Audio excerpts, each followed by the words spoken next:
So what's a dental facelift? Well, you can see on our before and afters gallery that we change the way that a patient looks by, of course, doing either cosmetic treatment with porcelain veneers and porcelain crowns or using dental implants like all-on-4 treatment. You've also seen an extreme makeover where the most dramatic change is when a patient actually gets their teeth done. They can do their hair and their makeup and everything like that, and even do a facelift, but it's until they get their teeth done that you actually see the huge difference in the impact of their smile. What a dental facelift is that with a lot of patients, they actually lose the height of their face or the support of their lips because of their teeth.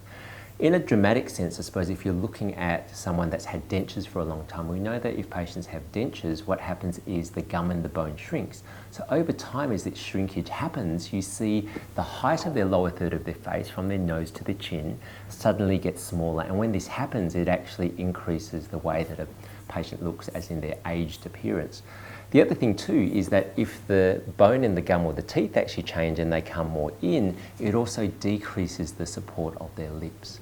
So if we look at a couple of examples of some of our patients where we've actually changed face height, what you can see is a dramatic change. For example, in this patient here, John, who we've actually done porcelain treatment on him, he had missing back teeth. And when patients are they've lost back teeth, you actually see their face actually change because they're losing vertical height or height in their face.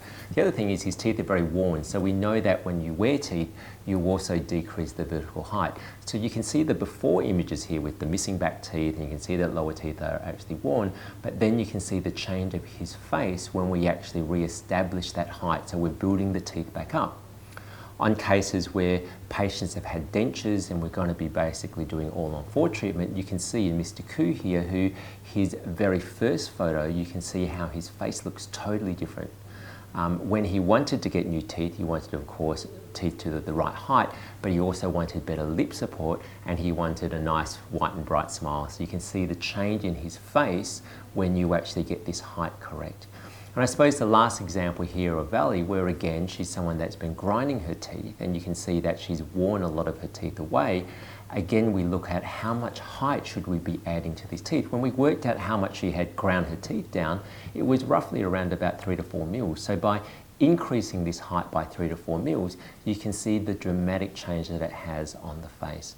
So look through our before and after gallery, especially those patients that have had all of their teeth fixed, or our all-on-4 gallery, and you can see the marked difference between the before and after, not only in the smile, but also in the face itself. And that's what we call a dental facelift.